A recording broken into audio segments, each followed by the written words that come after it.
आणि राज्यामधल्या वेगवेगळ्या भागामधून या सगळ्याचा आढावा घेणार आहोत। त्यासाठी आपल्या सोबत आमचे प्रतिनिधी देखील जोडले गेलेले आहेत। आपल्या सोबत मुंबईमधून अभिषेक आहेत, ठाण्यामधून अक्षय आहे, पश्चिम महाराष्ट्रामधून मंदार गोंजारी आपल्याला अपडेट्स देणार आहेत। उत्तर महाराष्ट्राचे अपडेट्स आपण मुकुल कुलकर्णींकडून जाणून घेऊयात, तर विदर्भाचे अपडेट्स आपण आमचे प्रतिनिधी तुषार कोहळे यांच्याकडून जाणून घेऊयात। मराठवाडा जो एक महत्त्वाचा भाग आहे, जिथे अनेक ठिकाणी बंडाळी आणि बंडखोरी आपण बघितली आहे, तिथून आपल्याला आमचे प्रतिनिधी कृष्णा केंडे हे अपडेट्स देत राहतील। सुरुवातीला आपण जाऊयात अभिषेककडे। मुंबईची एक महत्त्वाची महानगरपालिका। अभिषेक, खरं तर वेगवेगळ्या ठिकाणी आपण बघितलेलं होतं, सगळ्याच राजकीय पक्षांनी जोर लावला, बऱ्याच ठिकाणी बंडाळी झाली, काय नेमकं चित्र आहे सध्याचं?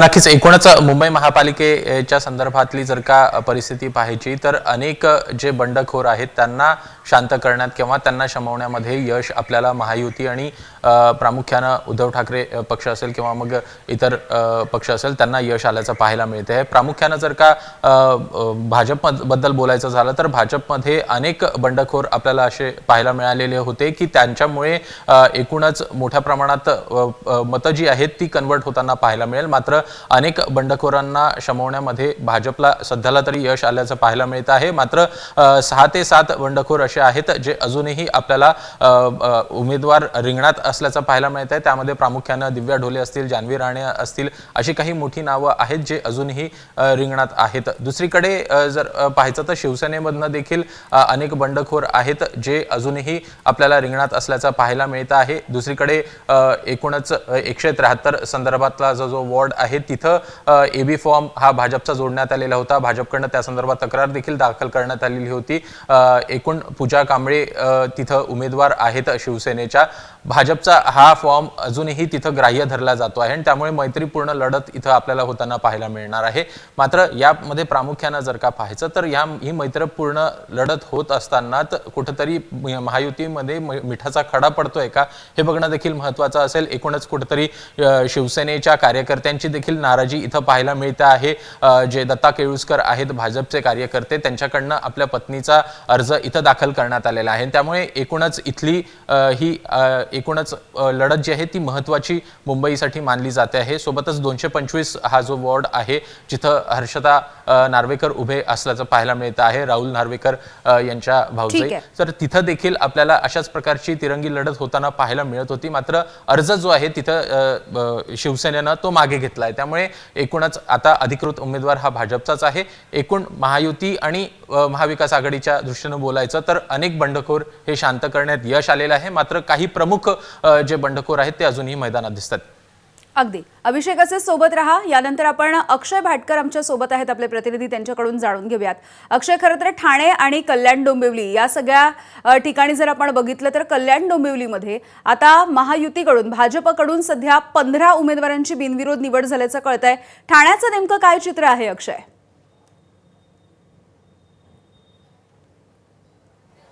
सगळ्यात पहिली सुरुवात बिनविरोधाची जी आहे ती कल्याण डोंबिवली म्हणून झाली, म्हणजे ठाणे जिल्ह्यातून झाली। त्यामुळे बिनविरोध निवडून यायचा सिलसिला तिकडे अजूनही चालू आहे। आणि आता ज्यावेळी वेळ संपलेली आहे त्यावेळी किमान 15 भाजपचे नगरसेवक हे त्या ठिकाणी बिनविरोध आलेले आहेत। त्यांच्यासोबत 4 पेक्षा जास्त शिवसेनेचे नगरसेवक जे आहेत ते देखील बिनविरोध त्या ठिकाणी कल्याण डोंबिवलीमध्ये आलेले आहेत। आता ठाण्याकडे येऊया। ठाण्यामध्ये जर आपण पाहिलं तर आतापर्यंत भाजपचा एकही नगरसेवक जो आहे तो बिनविरोध निवडून आलेला नाहीये। मात्र एकनाथ शिंदे यांच्या शिवसेनेतले किमान 7 नगरसेवक आतापर्यंत बिनविरोध निवडून आलेले आहेत आणि त्याच्यामध्ये एक नगरसेवक केवळ पुरुष आहे, बाकी सगळ्या महिला आहेत। त्यामुळे वागळे इस्टेट आणि वर्तकनगर हा जो प्रभाग आहे, हे जे 2 महत्त्वाचे जागा आहेत ज्या ठिकाणी जास्त शिवसेनेची ताकद आहे, त्या ठिकाणी हे 7 नगरसेवक जे ते बिनविरोध निवडून आलेले आहेत। भिवंडीमध्ये देखील अशीच परिस्थिती आहे, त्या ठिकाणी देखील भाजपचे किमान 7 नगरसेवक जे आहेत ते बिनविरोध निवडून आले आहेत। पनवेलमध्ये देखील 7 भाजपचे नगरसेवक बिनविरोध निवडून आलेले आहेत। त्यामुळे ठाण्यामध्ये, संपूर्ण ठाणे जिल्ह्यामध्ये अशाच प्रकारे बिनविरोध नगरसेवक निवडून याचा सिलसिला अजूनही सुरू आहे। अजूनही जे आहेत फॉर्मचं अजूनही स्क्रुटिनी सुरू आहे काही ठिकाणी, त्यामुळे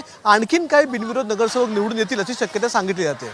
अगदी अक्षय, तुम्ही देखील असे सोबत रहा। यानंतर आपण जाऊयात, आमचे प्रतिनिधी मंदार गोंजारी आहेत आपल्या सोबत। मंदार, खरं तर पुणे, पिंपरी चिंचवड या दोन्ही महानगरपालिकांचा जर आपण विचार केला तर या ठिकाणी राष्ट्रवादी, दोन्ही राष्ट्रवादी एकत्र येणार असं बोललं जात होतं. अनेक ठिकाणी बंडखोरीचा सामना देखील करावा लागलेला होता. आणि महत्त्वाचं म्हणजे वेगवेगळ्या जे इच्छुक उमेदवार होते त्या सगळ्यांनी खरं तर काही ऑफर देखील देऊन टाकलेल्या होत्या आपल्या मतदारांना आकर्षित करण्यासाठी. असं सगळं चित्र या ठिकाणी बघायला मिळालेलं होतं.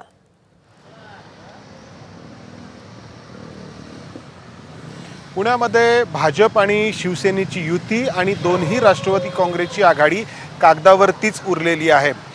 भारतीय जनता पक्षाकडून पुणे महापालिकेसाठी ज्या 165 जागांवरती निवडणूक होणार आहे त्या सर्व ठिकाणी एबी फॉर्म देण्यात आलेले आहेत.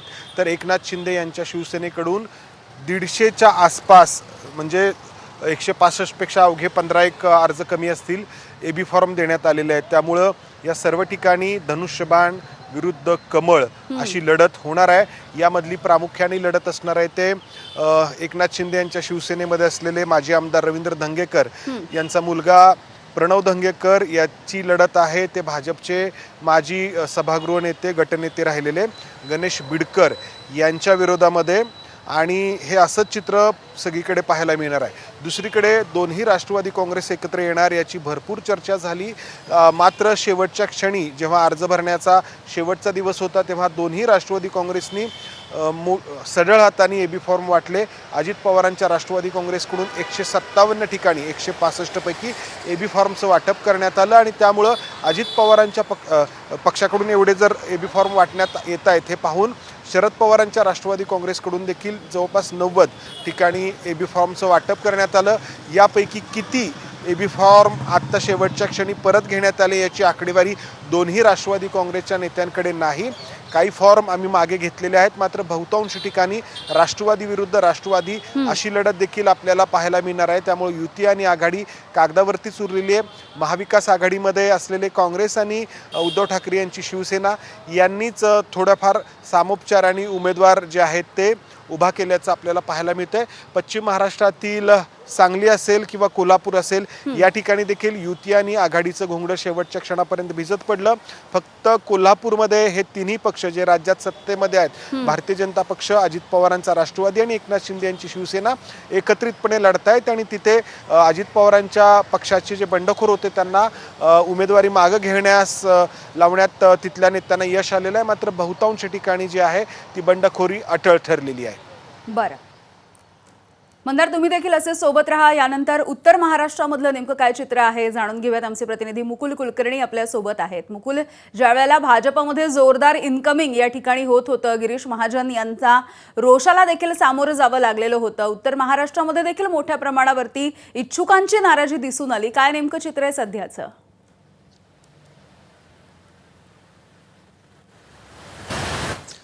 आज नाशिक शहरातलं जर चित्र बघितलं तर संपूर्ण हाय व्होल्टेज ड्रामा नाशिकमध्ये बघायला मिळालेला होता.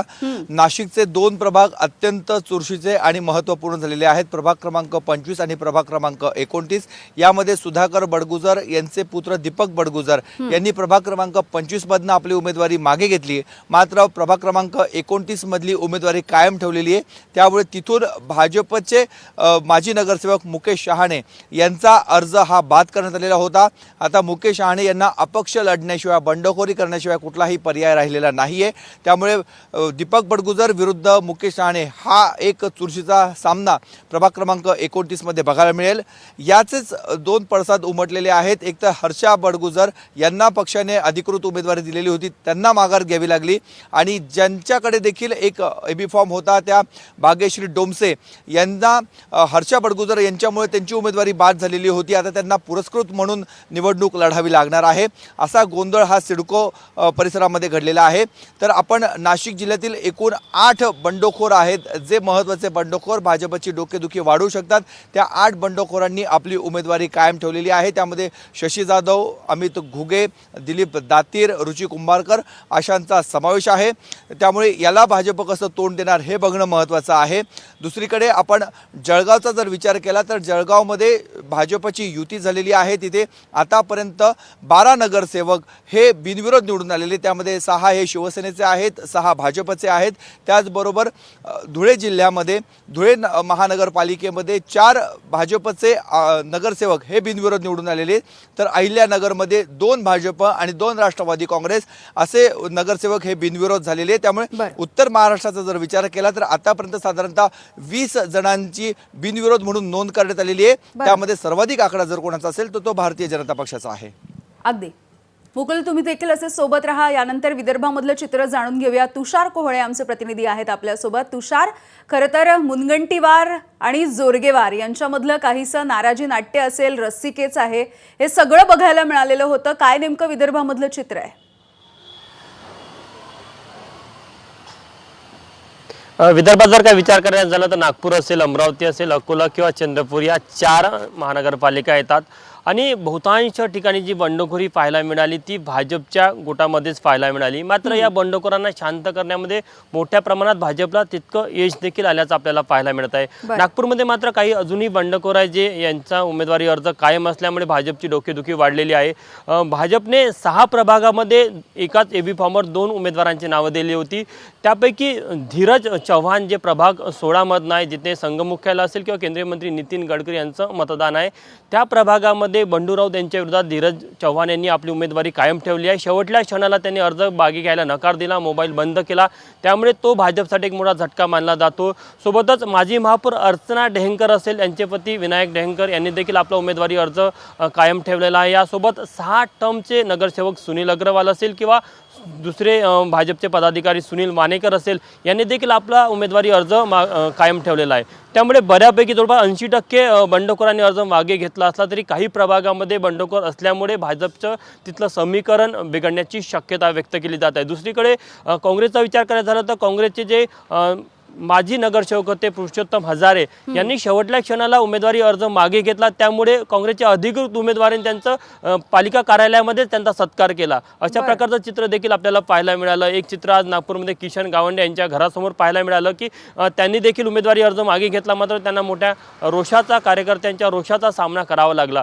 चंद्रपूरचा विचार करायचा झाला तर तिथे मात्र अनेक बंडखोरांनी आपली उमेदवारी कायम ठेवली आहे. त्याचं प्रमुख कारणमध्ये एकतर सुधीर मुनगंटीवार यांच्या गटाचं काही नगरसेवक आहे ज्यांनी त्यांना अधिकृतपणे शेवटल्या क्षणाला उमेदवारी मिळाली. मात्र दुसरे जे जोरगेवार यांचा गटाचे काही माणसं होते, पदाधिकारी होते, त्यांनी अपक्ष म्हणून अर्ज भरलेला होता. तिथे जर आपण बघायचं झालं तर विशेष करून चंद्रपूरमध्ये अनेक असे सुनील डोंगरे असेल, माया उईके असेल, अजय सरकार असेल, असे जे प्रमुख माजी नगरसेवक आहे त्यांचा उमेदवारी अर्ज कायम आहे. अकोला महानगरपालिकेमध्ये अत्यंत रंजक असं चित्र पाहायला मिळत आहे.